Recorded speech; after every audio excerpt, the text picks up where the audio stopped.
going to go on to the last sequence of Paris-Bat. We're going to welcome Denis Robin, Secretary General for the Sea, and you wanted to close this edition of the Rendez-vous Paris-Mat. You wanted to talk about young people and the maritime world. For this sequence, you will be talking with young professionals in marine insurance and Jean de la Paz, who is in charge of customer care. Over to you. Thank you very much. We would like, first of all, to thank the Secretary General for the Sea for being present at this closing workshop. He will give us the opportunity to ask us some questions. The ability of the government to support players in the maritime world in their answer and response to the challenges involved in the marine world of tomorrow. We represent the young generation, and we are wondering about these various issues. France has the exclusive economic area, which is one of the biggest in the world. It's a huge marine area. A ministry for the sea in July of last year was set up, and we feel that is logical when it comes to more targeted support for French maritime activities. We understand, however, that the Secretary General for the Sea comes under the cabinet of the Prime Minister. First question, why this difference? Why with this distinction? What's the mission of the Secretary General for the Sea? Good afternoon, everybody. The Secretary General for the Sea is quite an institution. It's fairly old. We're 25 years old. 25 years on the scale of the French state is nothing at all, but it does count now as one of our long-standing institutions. Why did we create a General Secretariat of the Sea? There's nothing more inter-ministerial than the sea. The sea is incredibly multidisciplinary. It involves any number of state policies. The Prime Minister at the time felt that it was necessary for him to have a small service, we're not very big, in order, under his control and for him, to ensure coordination of all these maritime public policies. Currently, today, there are about 12 ministries which in one way or another deal with the sea. The Ministry of the Economy and Finance, the Ministry for Ecological Transition, the Ministry for Transport, the Ministry for Research, and IFREMER, our major research entity. So there are unexpected ministries as well. Friday at the end of this week, I'll be inaugurating a vessel with the Minister of Culture, because it is a ship used by the Submarine Archaeological Service and the Minister of Labor. There are lots of institutes that deal with professional deep-sea diving. So there are about 12 or 15 ministries which deal with the sea. And the Secretariat General for the Sea is there to work for the Prime Minister and to coordinate and ensure that the decisions made by the Prime Minister are properly respected and to facilitate decision-making. Thank you. So there are any number of ministries, and that shows that there are various issues involved in the maritime and marine world. One of them in particular is the gigantic sizes of vessels, which has been referred to time and again in our various workshops over the last 2 days. That's a challenge for today and the future. It's a current issue with the accident in the Suez Canal that happened recently. Container boats have tripled in size over the last 20 years. This has reduced certain overheads for ship owners, but it's a topic for the future too. Unless I am mistaken, order books plan for ever bigger units. So there will be more and more big vessels concentrating value, concentrating passengers, because some of them transport passengers too. Heavy pollution in the event of a major accident, difficulty providing assistance, and difficulty in terms of social acceptance, too. According to you, what are the major changes which these gigantic vessels involve in shipping? And what is the position of the state when it comes to anticipating these developments and the risks attached thereto? I fully understand that the insurance world is concerned in the mapping of marine risks, which we try to keep up to date. Gigantic vessels rank very high, and that should be the case for you as well. Gigantic vessels obey an economic logic. Massification is a source of economies of savings, economies of scale. And we are obviously in the throes of economies of scale. Gigantic sizes are being developed for container boats and for cruise ships as well. When I see vessels which can embark more than 8,000 people, passengers and crew included, you're really struck by that fact. What's worrying in this business is that when you question specialists and experts, there are no real technical limits to gigantic size, providing you have the appropriate basins, of course, that's another matter. But if in the future cruise ships or container vessels, 800 meters long, the technical constraints make this possible. And there's another kind of a constraint that appears, however. The first is for you, the question of insurance. Is there a given point in time when gigantic size will cross a threshold and a marine object will no longer be insurable? The world of insurance will just say, stop, over and beyond a certain threshold. That would really halt the movement. There's a second limit, which is absolutely essential for us, the limit of emergency help. A cruise ship with more than 8,000 people in major difficulty in a storm on the high seas. Well, I can't say I don't know how we would rescue people, but it would be very, very difficult to provide the rescue for such a huge ship. So the level of relief, of rescue, hasn't evolved at the same pace as the level of gigantic size and the risk, therefore. And then there's a third limit, which may be even more important than the others. It's social acceptance of all this. And that harks back to young people in marine affairs.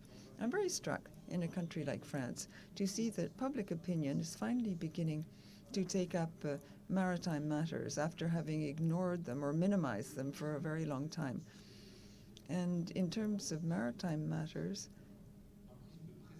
society wants to preserve the sea. It wants to preserve the ecology, the sea coast, the fauna, the flora, the quality of life along the coast.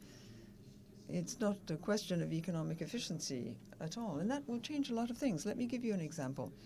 I talked a lot with elected people in Marseille in 2019 and 2020 about the harm created by a cruise ship in Marseille port, who sent out all sorts of emissions and particles which landed on the northern part of Marseille. And if we haven't quickly found solutions like the electrification of boats in port, there would have been a social barrier. And the population would have said, stop, we don't want to see this kind of vessel develop anymore. Having said this, the social barriers are a bit fragile because I'm not certain that the youngest generation in particular has really established a link between their mode of consumption and the mode of transport that we have to provide to satisfy their mode of consumption. Young people continue to demand more and more electronic tools. They want to change their T-shirt 15 times a season. They always want to have the latest fashionable shoes, and I'm not sure that these same young people realize that they are feeding the system that creates to this dysfunctioning which they condemn. In that respect, the fact that you buy a new smartphone from China that contributes to the problem The more consumer goods you have, the more they need to be transported from A to B. And one of the limits I see, just to follow on what you've detailed, is the environmental limit. Because the more shipping there is, the greater the vessels have an impact on air pollution. And then you have CO2 emissions, greenhouse gas emissions, which increase. It's not well known, this challenge to the public or to young people. The known challenges are pollution covered by the media. For example, cleaning out fuel containers just off the coast aboard ships. We have to, for example, decarbonize vessels, improve the operation of vessels. Let me take an example. You have marine players and international players. We have the 75th Committee of Marine Players, which met quite recently, and the aim was to reduce greenhouse gas emissions in shipping through decarbonization of new vessels and decarbonizing existing vessels.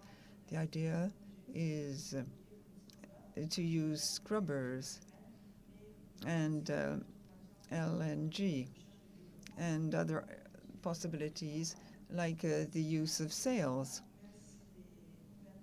Even if the players in the marine sector, and here, of course, I'd like to refer to what Mr. Villanova said yesterday, shipping companies really want to be major players in decarbonization, but they are faced daily with difficulties and a certain number of challenges, just like we insurers are, because we have to accompany our clients in this decarbonation process, and we have to adapt our own guarantees to these new risks linked to this movement.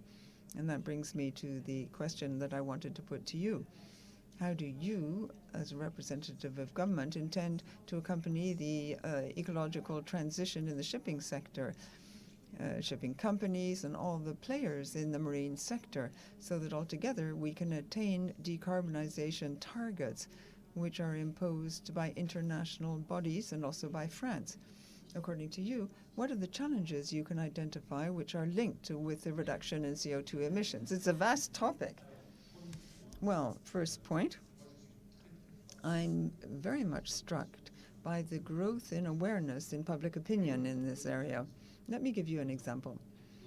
When I look at TV in the evening at home and I look at ads, well, an ad, given its cost and duration, you have to have very effective messages that immediately speak to public opinion. It's a good test for me of the perception of public opinion. At present, you see a clip, which is very interesting for me. You see a little girl who sees her father come back home with lots of bottles of mineral water, and she says, "Oh, you're crazy with all these plastic bottles. Did you never heard of plastic in the oceans?" I don't know how the ad actually ends, but that means that advertising agencies, which aren't philanthropists, consider that the fight against pollution in the ocean is a topic that speaks to people, speaks to public opinion. And that shows there's a real growth in awareness. As to shipping, I remember we have a problem of time in decision-taking.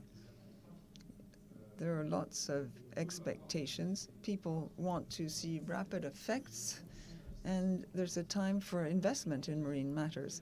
When you have a boat built, it's built for 20 or 25 years, and so there's this sort of hiatus, which is difficult to manage. I think in 2019, there was a debate amongst ship owners and shipyards as to the right fuel of the future. Some people said, well, we don't know. Things aren't mature. Let's continue with our heavy fuels and we'll invest in scrubbers. And other people said, no, scrubbers are only temporary. That won't work. It's better to invest right away in something different to reduce emissions. Others said, no, that's a temporary solution too. I think the energy of the future is hydrogen. And now, you're right to mention this, some people are saying, well, there's Velik, that is sails. Not only sails, but to give a hand to the propulsion system. And it's complicated for ship owners. They take decisions that can't really be reversed, and the decisions will last for 20 to 25 years. You don't change a boat every day. Whereas the international positions and scientific positions are not stable. They don't know exactly what they want. With a car, it's less serious, but for a boat, for a vessel, it's really a problem. A lot of French ship owners have opted for LNG, and we gave them support because we think that there will be a generation of LNG boats before we move to hydrogen. Those solutions aren't yet mature for vessels like the ones we're talking about. The size of the tank you would need means that we haven't reached that stage yet. I think we need to support people moving towards LNG. The government has quite powerful incentives, in fact, to push for these changes. We have set up since 2019 quite a big investment fund for changes in propulsion, investment in greener fuels and methods of propulsion. That's very interesting because we can adapt the marine sector to environmental issues. You said something that's very interesting. You talked about degassing of Corsica. It's interesting to see to what extent people overreact on an emotional basis to the cleansing of bilge. Okay, when it's unregulated bilge cleaning, that's almost criminal. But that is, in fact, it's illegal. It won't. We're not talking about a huge oil slick, however. The reaction was huge, though, because people said, oh, it's starting all over again, oil pollution, oil slicks. The same people who experience this kind of emotion when there's such bilge cleansing don't realize what damage is caused by shipping, regulated shipping. We talked about scrubbers. There are two kinds of scrubbers. There are open and closed ones. The closed ones recycle. While awaiting to get to port, they recycle the smokes. The open scrubbers, for me, that's about the same as bilge, cleaning out your bilge in an illegal basis. People get very emotional because with the social networks and Twitter and other networks, we young people have quick access to information, and information spreads really quickly, and sometimes the information is not necessarily well-founded. On Twitter, it's all summed up in just a few words, and in a few words you can't understand the complexity of an event. In the case of pollution, for example, you just see pollution splashed on a given network that impacts tourism. People don't explain all the other challenges and things that are involved.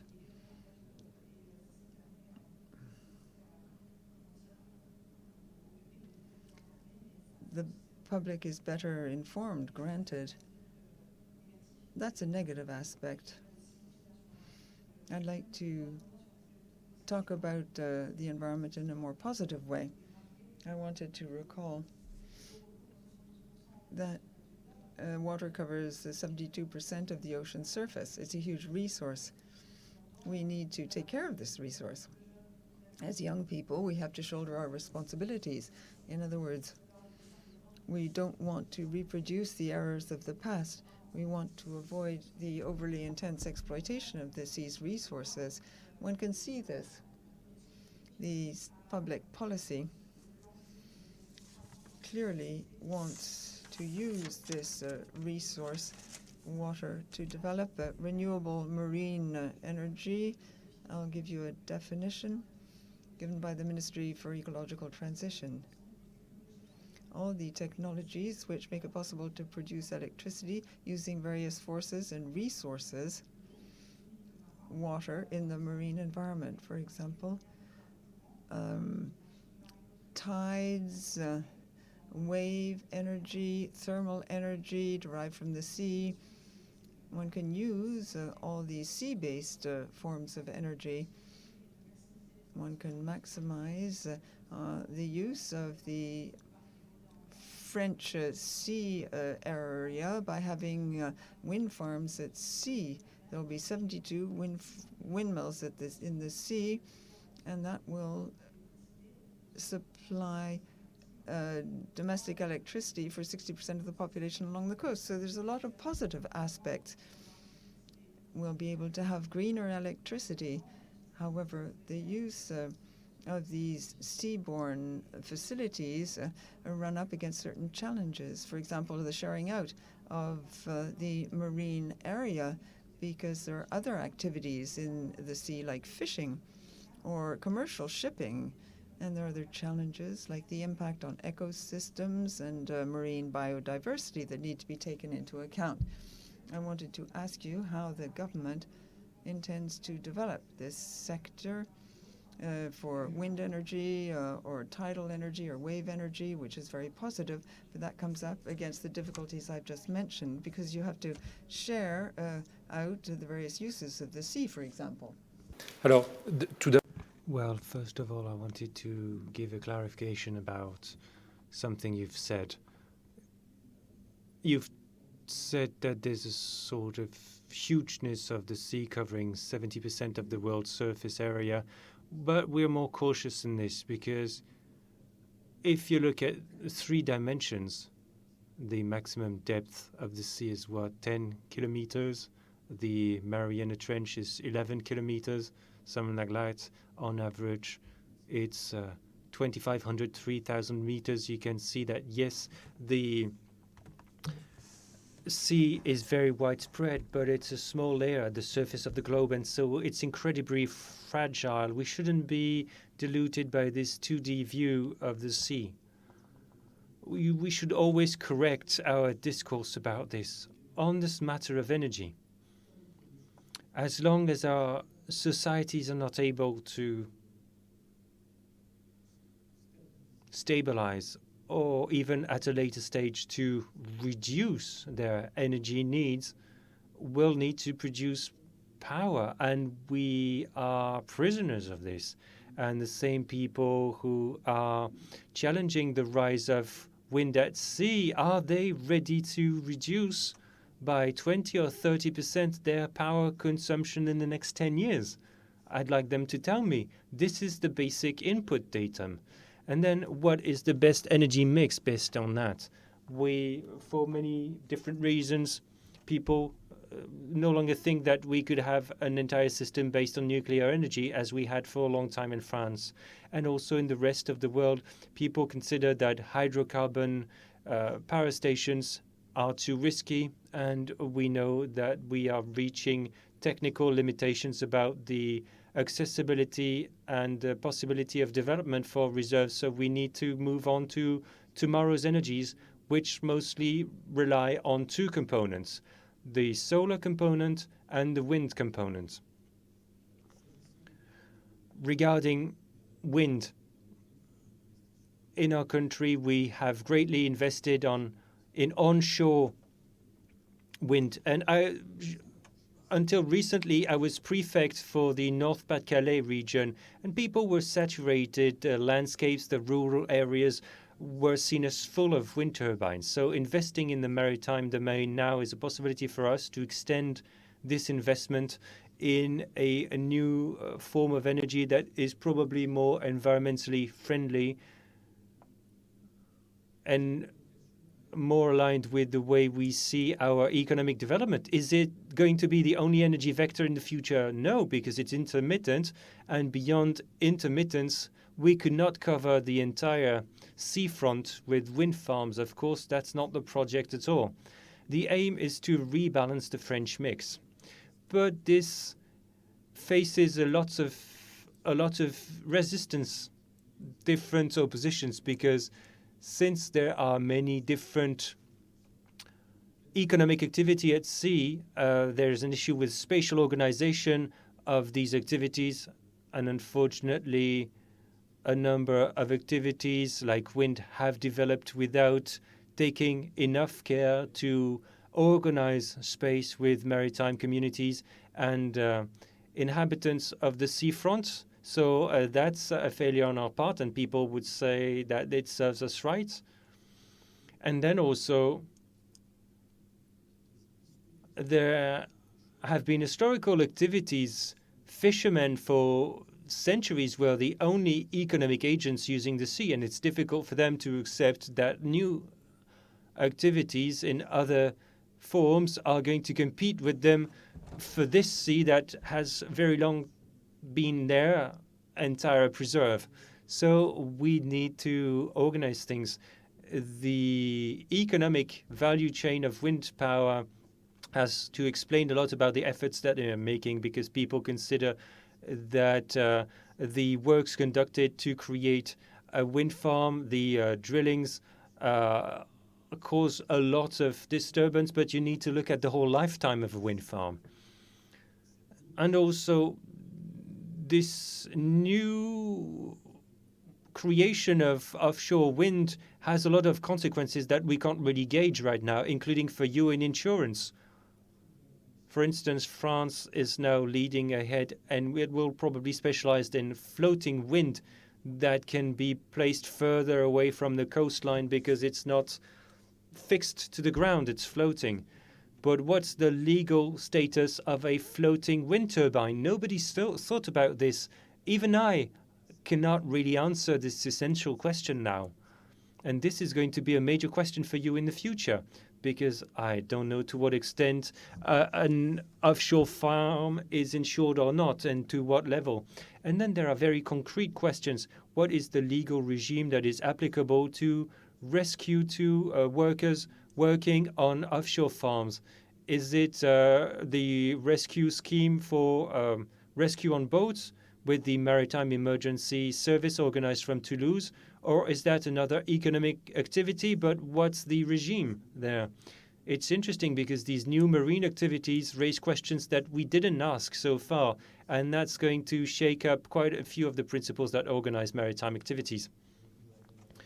So we've talked about reducing your consumption.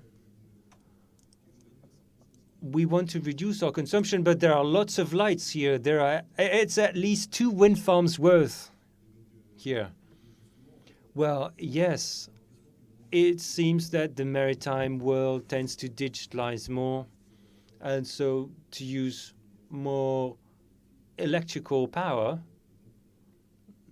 So you could also imagine that the big change or even revolution in the maritime world tomorrow is going to happen via, or is already happening via the use of digital technology. Our generation grew up at the same time as digital. And now, for instance, in the maritime world, we could take an example that's a bit extreme, but there's the project of autonomous vessels, which is now getting a bit more real.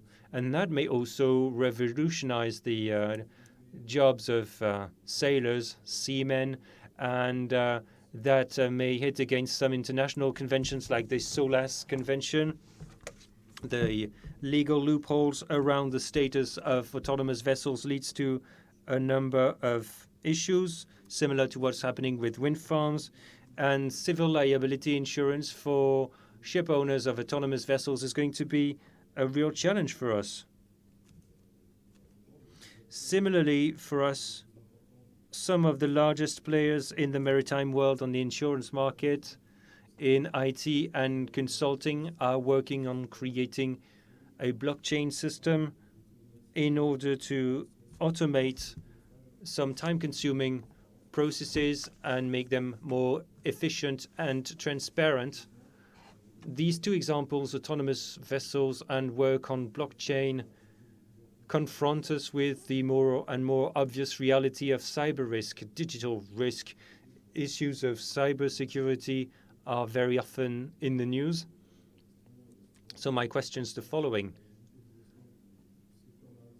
In light of the ongoing digitalization of the maritime sector, which is only accelerating, how can public authorities encourage these changes, adapt the legal framework to these brand new situations? Well, you're quite right. This is probably one of the major changes of the coming decades. It's already happening. It's true that the maritime world won't be what it used to be in the next few years because of digitalization. If you look at the strategic roadmap for the maritime industry, value chain, especially around shipbuilding, it's about greening and digitalization. These are the two strong themes of this roadmap that professionals wrote themselves. It's going to change a lot of things on ships themselves and the way they are driven, but let me point out that things are very advanced now. Who could have imagined 20 years back that a container ship of 20,000 containers would only have a crew of 20? Because everything's automated. And because also, secondly, the ships are more and more driven from land. Maritime companies have command centers setting the course, the optimal speed of the vessel in order to optimize economic gains on shipping. And the captain of the ship, in our system, in our law, they were always the ultimate decision maker after God and above the law. Now they are being forced and limited in the decisions they make. There's a blur around responsibilities that's going to have impacts on you in the future. So who made the decision that led to this or that accident? Autonomous vessels, I would say, are a caricature of what we are saying. There's no one on board. When there's no one on board, who's responsible for the decision? Autonomous vessels were not quite there yet. Even autonomous cars that we've been talking about for years, we're still waiting for it. So I don't think we'll see autonomous vessels soon. The second risk related to digitalization, beyond the dilution of responsibility, is the risk of attack. As soon as there's digital somewhere, criminal networks are able to exploit that, and maritime is no exception. There were attacks, including in France. There were two types of attack. I won't get into details, but two types of attacks on ports, on container management, on harbors, especially with criminal networks that want to take control of the positioning networks for containers so that they can have easier access to smuggled goods on harbors. And there are also attacks on commercial or operating systems of large shipping companies that make them lose a lot of money and that could incite them to pay very big ransoms to end these attacks. Luckily, so far, I'm not aware of direct attacks on ship navigation systems. But if it came to that, that would be a real disaster. What have public authorities been doing in France to fight that? Well, as you know, in France, we've got a big national IT security agency called ANSSI, which reports to the Prime Minister in charge of coordinating cybersecurity in all economic and social aspects of the nation. Regarding the maritime network, our observation with the Director General of ANSSI and all the value chains, it only will work if the value chains grasp this problem, tackle this problem themselves, possibly, of course, with support from the state, with experts' opinions and resources to match. So with the French Maritime Cluster, we've created an agency, which is an NGO for the moment. It's France Cyber Maritime, bringing together all the value chains of the maritime sector to coordinate its cybersecurity actions. It's interesting in several respects so that we can share risk analyses together. Secondly, large companies, you can imagine that a company like Naval Group doesn't really need the government to have its own information system protection policy. So large companies like that can provide their know-how and experience to smaller companies. And thirdly, we can deal with a flaw that we've identified for a long time, subcontracting. Even a big company like Naval Group works with chains of subcontracting, and you can never exclude that that you've missed something about one of these subcontractors, and the entry point for an attack would be the information system of a subcontractor. So we are establishing the system in connection with the industry. It's going to take time. The state's providing its expertise and resources. But if it's not taken very, very seriously, and if there are no major investments, even in the design of tools, vessels, or information systems of companies, that would put us at great risk. This is almost the end of this discussion. We've discussed several challenges, gigantic size, the energy transition for vessels towards decarbonization. We've talked about the environment with the use of marine renewables, and we ended with the digitalization of the maritime sector. I think that what mostly comes out of this is that the maritime sector is transforming, it's modernizing, it's quick in its adaptation, and this requires skills and expertise, as you said. To obtain these skills and this expertise, training is required for young newcomers, but also for people who want to reskill.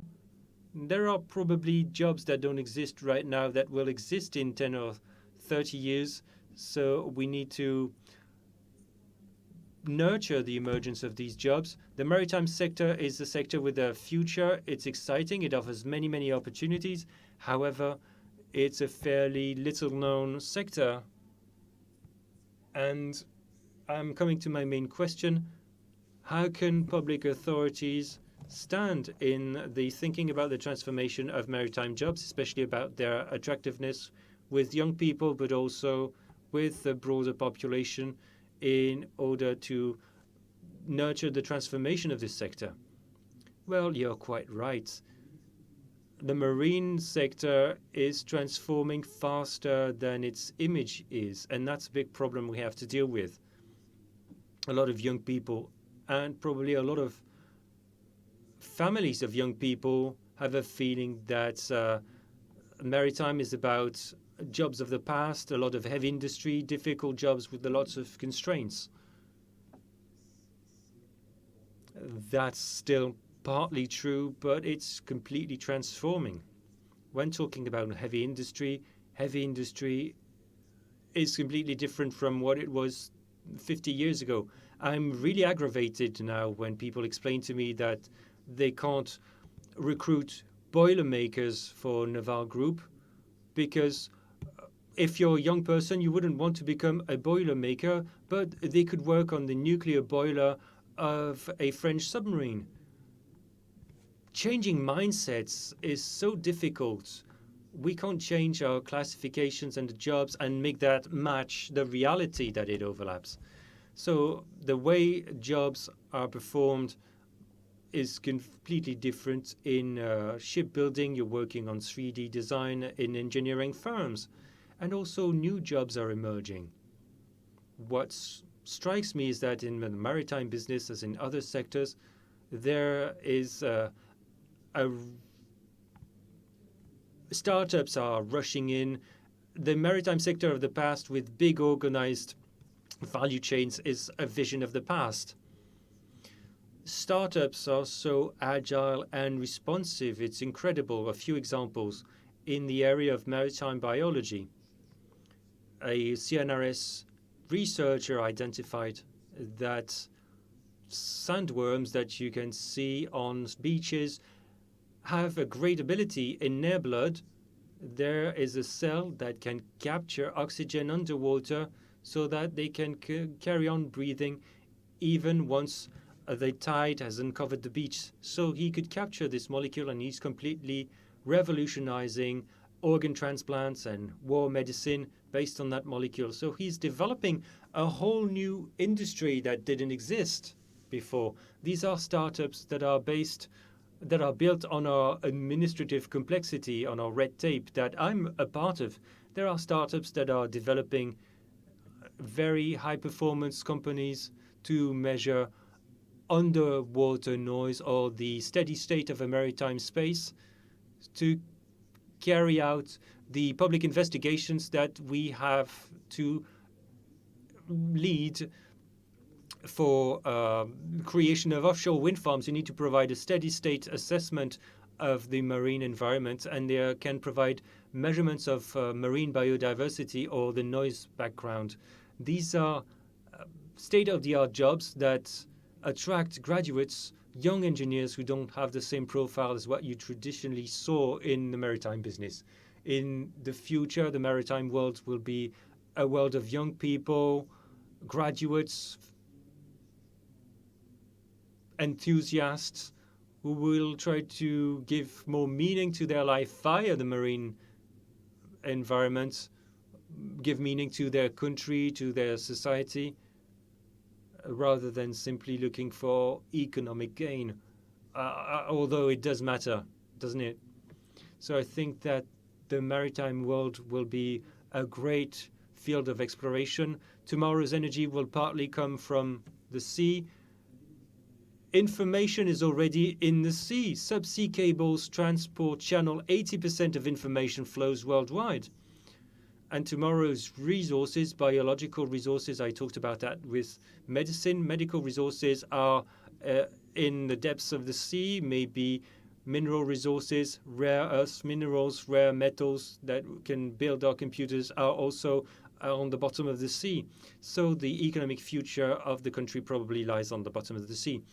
Thank you. This is the end of this discussion.